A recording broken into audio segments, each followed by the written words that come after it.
Hello folks, we're looking at Edge magazine issue number 17, February 1995, and the review section has a lot of classics.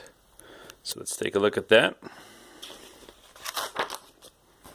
First of all, there's Ridge Racer, previously reviewed in the magazine as an arcade game, receiving an 8, and now released for the PlayStation 1. And which number would it get? It would get a 9 even. Was the PlayStation 1 version better? No, it wasn't. I think it ran at 30 frames a second, but it had all the same cars. Might have had actually some more cars because you can unlock some of them playing Galaxian while loading the game. I hardly played any of it because it was just a silly arcade racer to me at the time, and I didn't care much about graphics. I did play Daytona every once in a while in the arcade. That was fun, but at home, the PlayStation 1, nah. Here in detail describing that one course. And the other game, the big game released this month, was Virtua Fighter for the Saturn, also not running at 60 frames a second, but nevertheless a very good conversion, and Edge likes what they see. It gets a 9.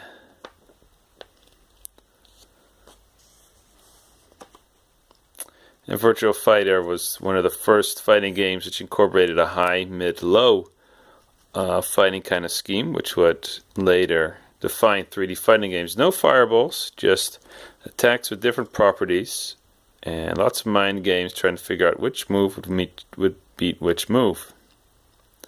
And at first I didn't like this kind of fighting game because I was used to doing fireballs and doing cross-ups by jumping over people and doing corner traps, and none of that was in Virtua Fighter. My favorite parts of fighting games they took out, it seemed. And it seemed to me like a game of luck, whether or not you could hit your opponent or not. In time I learned it's mostly about being able to read your opponent. But even then, I prefer the 2D fighting games. But I do like Soul Calibur 4 a lot, especially Part 4. 2 and 1 are also good. Hey, here's Transport Tycoon. I've never played this, but it looks a lot like SimCity. It's also released by Microprose. Did they release SimCity? I thought it was Electronic Arts. Well, nevertheless, Edge gives it an 8. So if you're into doing public transportation, you might want to check out this classic. Here's a fantastic review, Rise of the Robots. It gets a 2 out of 10. Not many Edge reviews featured a 1. I believe there's only one of them. This one gets a 2, probably because it does have some nice graphics instead of getting a 1. But yeah, they complain about how stiff the controls are, how you can only play one robot, bad animation, you can't jump over your opponent. It's always just a really crap game. A lot of hype at the time because it looked so pretty. But yeah, Rise of the Robots, one of the biggest flops of all time.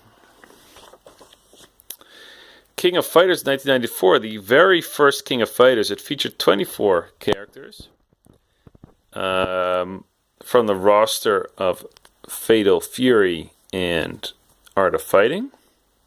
So that fit together very well, and this series is still going on to this day. We see Andy Bogart there in the background. So a lot of these animation frames have never changed in 20 years. Edge gives it an 8. Yeah, it was a very good fighting game at the time, but to me, King of Fighters doesn't play as well as Street Fighter 2.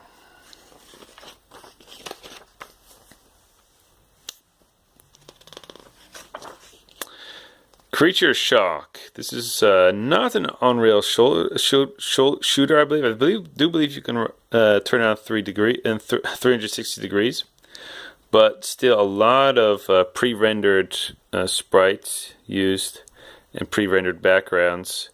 It's made by Argonaut, the people who made the FX chip for the Super Nintendo. and Edge gives it a 6. So you probably don't remember the game, and neither do I. Super Turbo, released for the 3DO, a good conversion. Shame you had to get another kind of controller for it, and Edge gives it an 8. Nobody ever plays this version nowadays anymore. They play the Dreamcast version, which I have, and I recently heard it's worth a lot of money, which surprises me, but then on the other hand, yeah, makes sense to me too, because people just want to play Super Turbo. Although I do prefer HD Remix by David Sirlin, but that game went the way of the dodo because of input lag. It's a funny commercial. Ultimate. Hey, Samurai Showdown, another fighting game classic. Gets a 7 out of 10 for the 3DO. And it is not as good conversion as Super Turbo. The backgrounds don't work as well, I believe. I don't know exactly what it is, but it's not close enough to the arcade, so it only gets a 7. There's a retro review of Lords of Midnight. I've never heard of this game before, but apparently it's a classic for the computer, released all the way back in 1985, and this game has a lot going for it. It's basically a combination of a text adventure and a strategy game that works very well. And correct me if I'm wrong, but I believe that there are 3 difficulty levels. The first one, the game only being text adventure. Second one, the game only being strategy. And the third, combining the 2. And it's very difficult from what I've heard. And there's also a sequel. But people loved this game at the time, and I think it's a beautiful technical achievement. There's also some like 3D effects where you can look around. I don't think these pictures do the game justice. There's also an HD version I found online. So, and they're discussing how the 3rd version was soon be released. So, Lords of Midnight, a classic adventure game for the computer. Guess kind of like Elite, except it's not. £10.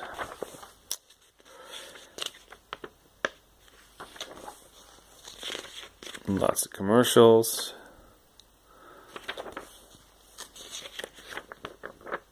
Philips, big company. Noticing Edge. More commercials. So this is how Edge keeps getting bigger as a magazine. They have more ads for people working in the industry. Are we almost there? Yes. So here's an interview with ATD. They made Cybermore for the Jaguar, which was not a very astounding game. They also apparently made some kind of console in the 80s, which had a lot of different ways of controlling. What was it called again? The Konix, it was called. And, well, they're good at technology, so they were able to bounce back. But unfortunately, this interview had some lackluster questions. Excuse me. And so I'm talking about the CD-ROMs and virtual reality. Yeah,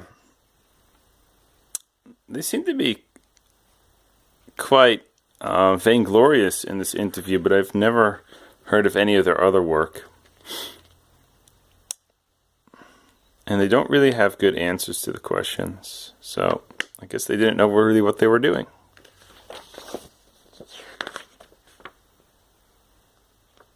Replay. In the Q&A, more technical questions, none of which I think are interesting enough to repeat. So we made it to the end of issue 17. Look what we have here, Atari. Edge is giving Atari another chance in issue 18, even though the Jaguar is pretty much proven to be a flop by now.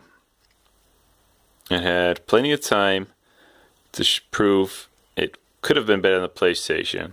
But they released the console a little bit too late, even though the technology stems a lot from the late 80s. You have a gold background. So, Edge magazine number 17. And, well, as you guessed, we'll see each other at Edge Magazine number 18 later on. See you then.